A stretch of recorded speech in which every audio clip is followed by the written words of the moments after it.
मैं विवेक एक बार फिर से अपने YouTube channel stock trading technique पर आपका हार्दिक स्वागत करता हूं। दोस्तों, पिछला एक्सपायरी जो थी बहुत ही वन वे एक तरफ की मूव देखकर क्लोज हुई। और अगर निफ्टी की बात करें तो तकरीबन 1300 पॉइंट की एक रैली नवंबर के सेशन में देखने को मिली।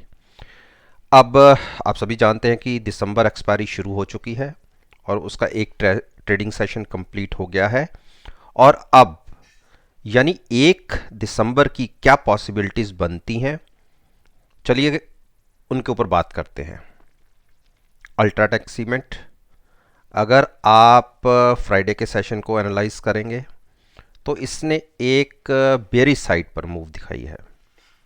और मेरी पुरानी वीडियो को जरूर एनालाइज कीजिए मेरी नेक्स्ट प्रेडिक्शन के साथ। और अब इसमें क्या पॉसिबिलिटीज बनती है, देखिए ये जो एक ट्रेंड लाइन है, जब तक प्राइस इसके ऊपर है तो ज़्यादा बड़ी गिरावट हमें दिख नहीं रही। लेकिन मेरे को पॉसिबिलिटी एक लगती है कि हम इस ट्रेंड लाइन को एक बार ब्रेक जरूर करेंगे। और एक इस ट्रेंड लाइन के हिसाब से अगर प्राइस को आप एनालाइज करेंगे तो फ्राइडे के हिसाब से ये प्राइस बनता है 4765 के आसपास का। तो ये क्रूशियल सपोर्ट भी है। अगर अल्ट्राटेक सीमेंट ने इसको ब्रेक किया तो एक बड़ी गिरावट इसके अंदर दिख सकती है, जो शुरुआत में होगी 4730 तक। अगर यहां नहीं संभले तो हम 4540 तक भी गिर सकते हैं। तकरीबन 200 पॉइंट की और गिरावट देखने को मिल सकती है। तो पिछले 7-8 दिन से ये स्टॉक थोड़ा कंसोलिडेट कर रहा है। और रीज़न क्या था, हाईली ओवरबॉट हो गया था और बेरिश हमें क्रॉसओवर देखने को मिला हुआ है। देखिए, जब तक बेरिश क्रॉसओवर है तो बड़ी मूव की तैयारी मत करिए, ज़्यादा बाइंग में मत बैठिए। रीज़न आप सभी जानते हैं कि थोड़े थोड़े पुल बैक बीच में देखने को मिलते हैं। और इसीलिए मैं कह रहा हूं कि अभी ज़्यादा बाइंग में मत बैठिए। हाँ, जहां क्लोजिंग आई है, अगर हम इसके नीचे ओपन होते हैं तो आप एक प्राइस को ध्यान रखिए, 4840। इसका स्टॉप लॉस लेके आप शॉर्ट कर सकते हैं। और जो पहला टारगेट जहां मैं बता रहा हूं आपको, 4760 का हो सकता है। अब हम बात करते हैं आईओसी की। आईओसी ने लगातार एक के बाद एक चौथे दिन गिरावट देखी गई है और ये गिरावट और कंटिन्यू होती दिखती है। देखिए, बेरिश क्रॉसओवर है, तो जब हमें बेरिश क्रॉसओवर का सिग्नल दिख रहा है तो हमें बाइंग नहीं करनी। उस केस में देखिए, जब इसने 9 दिन का मूविंग एवरेज ब्रेक किया तो ये बेरिश हो गया और अब तो इसने 85 भी ब्रेक किया कर दिया। तो जैसे मैंने अपनी पिछली वीडियोस में बोला है, हम 84, 83, 82 के टारगेट भी देख सकते हैं।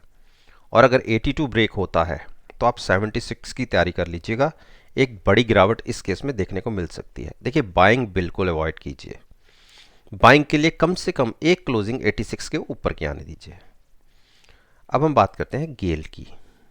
देखिए, गेल ने मेरा 107 के टारगेट को तकरीबन तकरीबन छुआ, जो मैंने देखिए ब्लैक कलर की लाइन से मार्क किया हुआ है। देखिए, वहां तक गया, वहां से एक बड़ी गिरावट और क्लोजिंग कहाँ मिली आपको, 103 के आसपास। देखिए, जब तक ये 99 के ऊपर है तो मैं नहीं समझता कि इसके अंदर कोई बड़ी गिरावट देखने को मिलेगी। लेकिन हमें एक चीज़ का ध्यान रखना है, हमें इंडिकेटर्स को भी फॉलो करना है। देखिए, RSI 77 की है तो हम यहाँ बाइंग भी नहीं कर सकते और गिरावट कंटिन्यू भी हो रही है। अगर एक दिन और आज के लो से नीचे क्लोजिंग आती है, मतलब लो का मतलब मैं कह रहा हूँ फ्राइडे के लो से एक क्लोजिंग हमें और नीचे मिल जाती है, तो ये एक कंफर्मेशन होगी कि हमने एक बेरिश ट्रेंड की शुरुआत की है, जो मेरे हिसाब से एक बार 99 तक होना चाहिए। और 99 अगर हम ब्रेक करते हैं तो 96 पर एक्सपोर्ट देखने को मिल सकती है।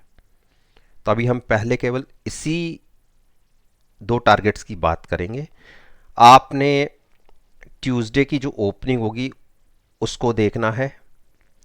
फ्राइडे की क्लोजिंग से अगर नीचे ओपनिंग मिलती है 15 से 20 मिनट देखने के बाद ही कोई डिसीजन लेना है कि हमें शॉर्ट में जाना है या हमें साइडवाइज रहना है। देखिए, बाइंग तो अवॉइड करिए।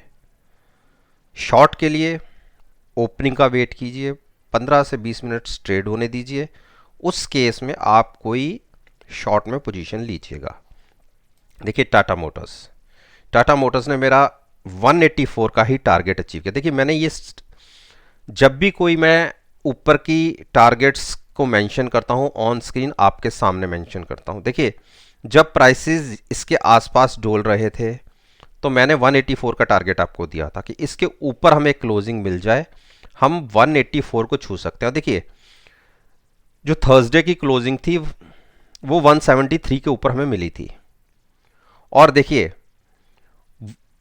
वहां से एक मेरा टारगेट 184 का एक ही दिन में लग गया, जबकि मैंने अपनी किसी वीडियो में एक ही दिन की बात नहीं करी, मैंने 184 की बात जरूर की थी। और मैंने ये भी इसमें कहा था कि ये पिछले 6 दिन से 173 के आसपास मूव कर रहा है। अगर क्लोजिंग हमें थर्सडे की 173 से नीचे की मिलती तो मैं इसमें शॉर्ट बोला था मैंने, और साथ में ये भी बोला था कि अगर 173 के ऊपर की क्लोजिंग मिलती है तो आप शॉर्ट पोजीशन से एग्जिट हो जाइएगा, तो आप बाइंग में बैठ सकते हैं। क्लोजिंग 173 के ऊपर मिली, ओपन हम ऊपर हुए। जैसे मैं अपनी हर वीडियो में कहता हूं कि बाइंग आपने तभी करनी है पिछली जो क्लोजिंग है उसके ऊपर ओपन हो और कंटिन्यूस कम से कम 15 से 20 मिनट हम ऊपर ट्रेड करते रहें, तब आप बाइंग में बैठ सकते हैं। और स्टॉप लॉस पिछला ट्रेडिंग सेशन का जो क्लोजिंग होता है उसी को लेना है। और आप देखिए, ऊपर ओपन हुए और वहीं से हमने एक बड़ी मूव दिखाई, 184 और 185 का टारगेट हमने अचीव कर लिया, जो मेरा टारगेट था। और अब ये रेजिस्टेंस है इसकी, 185 के ऊपर अगर क्लोज होता है तो ही इसमें तेजी दिखेगी, अदरवाइज एक करेक्शन फिर से 173 174 तक दिख सकती है, और ये इसकी स्ट्रॉन्ग सपोर्ट होगी। हाईली ओवरबॉट है, 77 के आसपास की आरएसआई है, तो कॉन्शियस होकर बाइंग साइड पर रहिएगा। और किसी ने ट्रेड लेना भी है तो ऑप्शंस बाय करके साथ में फ्यूचर्स को इन्वॉल्व जरूर कीजिए। मैं कभी नहीं कहता, अपनी किसी वीडियो में मैंने नहीं कहा कि आप केवल और केवल ऑप्शंस को बाय करके ट्रेड करें। मेरे हिसाब से हमने 184 का एक अच्छा लेवल टच कर दिया है और यहां से करेक्शन बनती है। और मेरा अगर ट्रेडिंग व्यू मानेंगे तो मैं 184 की कॉल लेके, अगर हम थोड़ा सा भी ऊपर ओपन होते हैं, 180 की कॉल लेके मैं फ्यूचर सेल करना पसंद करूंगा। मिनिमम रिस्क और मैक्सिमम रिवॉर्ड की मेरी स्ट्रेटेजी होगी। बाकी आप अपने हिसाब से देखिए आपको किस तरीके से ट्रेड लेना है। अब हम बात करते हैं यूपीएल। यूपीएल ने एक बेरिश क्लोजिंग दिखाई है, और जब तक ये 435 के ऊपर की क्लोजिंग नहीं देता हम इसमें बुलिश नहीं होंगे। लेकिन क्योंकि 420 की क्लोजिंग है, 423 के नीचे ही वीक दिखता है, तो 3 रुपए का स्टॉप लॉस तो बहुत जल्दी हिट हो जाता है। तो अगर 3 रुपए का स्टॉप लॉस के साथ आप शॉर्ट बना सकते हैं तो बिल्कुल बना सकते हैं। रीजन है क्लोजिंग अभी वीक साइड पर है। लेकिन एक बार इंडिकेटर्स को देख लेते हैं। देखिए, इंडिकेटर्स अभी अप मूव में है, यानी बुलिश ट्रेंड है, तो पॉसिबिलिटी बनती है, क्योंकि आरएसआई हाईली ओवरसोल्ड है, एक पॉसिबिलिटी बनती है कि हम 435 के ऊपर क्रॉस हो जाए। और अगर 435 के ऊपर क्रॉस हो जाते हैं तो शॉर्ट्स तो करनी ही नहीं है, उस केस में आपको बाइंग साइड पर बैठना है। तो थोड़ा सा वेट कर लीजिए ओपनिंग का और 15-20 मिनट ट्रेडिंग का। हीरो मोटोकॉर्प, देखिए हीरो मोटोकॉर्प की क्लोजिंग अच्छी आई है। कल तक थर्सडे की क्लोजिंग तो उतनी बढ़िया नहीं थी, लेकिन हाँ फ्राइडे की क्लोजिंग एक बहुत अच्छी क्लोजिंग है। और मेरी स्ट्रेटजी थी, मैंने अपनी पिछली वीडियो में बोला था, मैंने 3100 की कॉल सेल की हुई थी और 2900 की पुट सेल की हुई थी। तो मोरलेस अभी कोई ख़ास नुकसान दिखता नहीं है। तो जैसी क्लोजिंग आई है मुझे लगता है कि अप मूव एक 3175 तक देखने को मिल सकती है। तो थोड़ा अगर किसी ने बड़ा स्टॉप लॉस लेके काम करना है तो 3040 का स्टॉप लॉस लेके आप बाइंग में बैठ सकते हैं। कंडीशन वही होगी कि कम से कम जो फ्राइडे की क्लोजिंग आई है उसके ऊपर की ओपनिंग मिले और 15 से 20 मिनट प्राइस ऊपर ही ट्रेड होता रहे, तो आप बाइंग में बैठिएगा। अदरवाइज प्राइस अगर नीचे ओपन होता है तो बाइंग नहीं करनी, लेकिन शॉर्ट के लेवल्स यहाँ नहीं है कि कहीं आप शॉर्ट कर दें, उस केस में आप साइड होके बैठ सकते हैं। टाइटन, देखिए टाइटन की क्लोजिंग, मैं इस ट्रेंड लाइन को थोड़ा सा आगे करता हूं। अगर आप देखिए इसने कोशिश जरूर की ऊपर निकलने की, लेकिन इस ट्रेंड लाइन के ऊपर की हमें क्लोजिंग नहीं मिली, तो यानी ये एक स्ट्रॉन्ग रेजिस्टेंस है। और अगर आप एक तरीके हिसाब से प्राइस को देखें तो वो बनता है तकरीबन 1390 का। 1390 के ऊपर अगर ये प्राइस निकल के ट्रेड होना शुरू कर दे, 15 से 20 मिनट देखिएगा, और अगर लगातार 15-20 मिनट ट्रेड ऊपर करता रहता है तो आप बाइंग में पोजीशन ले सकते हैं। आपने ये जो ऊपर वाली ट्रेंड लाइन देखी है, यहां तक एक मूव देखने को मिल सकती है, वो तकरीबन होगी 1410 से 15 के बीच में। जब तक इसके ऊपर क्लोजिंग नहीं देता तो बड़ी मूव की कोई तैयारी नहीं करनी। और हां, अगर इसके ऊपर टिकने में से दिक्कत आती है तो आप यहां से शॉर्ट पोजीशन भी क्रिएट कर सकते हैं। आप देखिए यहां कोशिश हुई नीचे जाने की, यहां कोशिश हुई नीचे जाने की, हो सकता है अगली कोशिश में हम सक्सेसफुल हो जाएं। तो ज़्यादा अपसाइड की मूव की तैयारी करके मत बैठिएगा, कॉन्शियस होकर ट्रेड लीजिएगा। ट्रेड दोनों तरफ मिलते हैं, ऐसा नहीं है कि कोई ट्रेड निकल गई है। अपने हिसाब से जो आपने प्राइसेस डिसाइड किए हैं, जब तक वो नहीं आते कोई एग्रेसिव होके चाहे शॉर्ट साइड पर चाहे बाइंग साइड पर मत बैठिया करिए। टीसीएस ने फिर एक लोअर साइड पर क्लोजिंग दिखा दी, और देखिए ये इसकी 9 दिन की मूविंग एवरेज है और एक प्राइस बनता है नीचे का तकरीबन 2683 का।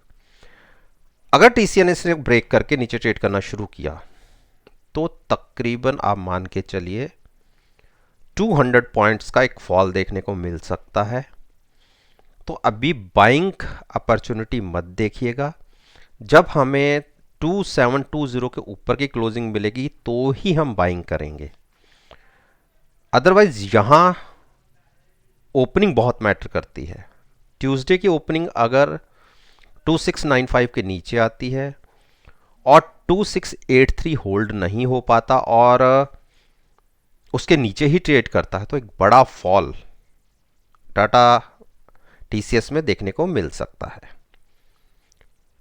तो उस केस में आप 2680 के नीचे अगर ट्रेड होने लगे, 2675 के आसपास प्राइस जाए तो 2685 के स्टॉप लॉस के आप शॉर्ट कर सकते हैं। बाइंग के लिए 2720 का वेट कीजिए, उसके ऊपर की क्लोजिंग मिले कि हमें इसके ऊपर हम क्लोज हो जाएंगे तो ही बाइंग में बैठिएगा। उस केस में 2895 का स्टॉप लॉस होगा। मारुति ने फिर एक बड़ी मूव दिखाई और जो नीचे की सपोर्ट थी 6980 उसको होल्ड किया, वहां से एक पुल बैक दिखा तो और एक जहां ओपन हुआ वहीं क्लोजिंग इसे देखने को मिली। अच्छी बड़ी मूव देखने को मिलेगी ऊपर की तरफ भी, तकरीबन 7156 के आसपास तक गए और नीचे हम 6975 के आसपास गए। तकरीबन 100 पॉइंट्स की मूव की हम बात कर सकते हैं, दोनों तरफ देखने को मिली। और क्लोजिंग अभी तक तो ठीक है। देखिए अभी तक क्लोजिंग में कोई दिक्कत नहीं है कि हम यहाँ से शॉर्ट करके चलें, लेकिन कोई बाइंग करना चाहता है, देखिए अभी अप ट्रेंड में है ये स्टॉक लेकिन कंसोलिडेट कर रहा है, फिर भी कोई बाइंग में बैठना चाहता है तो 7010 के स्टॉप लॉस के साथ आप बाइंग में बैठ सकते हैं। फिर से हम 7230 के टारगेट देखने को मिल सकते हैं। रीज़न RSI 53-54 के आसपास है, बहुत संभावना है ऊपर जाने की, और अभी तक बुलिश ट्रेंड के अंदर ही है ये स्टॉक, तो कहीं कहीं भी शॉर्ट की पोजीशन नहीं बनती जब तक कि 6980 ब्रेक ना हो। अब हम बात करते हैं ब्रिटेनिया। देखिए ब्रिटेनिया ने क्या बड़ी मूव दिखाई, जैसे ही इसने 3590 ब्रेक किया, उसके बाद की मूव देखिए, कहाँ 3685 तक की मूव। एक ही दिन के अंदर 3615 भी क्रॉस कर दिया और उसके ऊपर की क्लोजिंग भी हमें मिल गई। तो अब यहां से लगता है कि हम 3770 तक की एक बड़ी मूव की तैयारी कर रहे हैं। और आरएसआई के अकॉर्डिंगली देखें तो अभी बहुत गुंजाइश बाकी है ऊपर जाने की। शॉर्ट्स कवर हुए हैं और बिल्कुल बाइंग में बैठ सकते हैं 3615 के स्टॉप लॉस के साथ। ऊपर ओपन होते हैं तो बाइंग में ही रहिए, शॉर्ट की गलती मत कर दीजिएगा। शॉर्ट करना हो तो 3540 के नीचे शॉर्ट बनता है, जहां हम क्लोज हुए तकरीबन 125 पॉइंट नीचे। अच्छी मूव की तैयारी कर लीजिए, इसमें 3770 तक के टारगेट आपको देखने को मिल सकते हैं।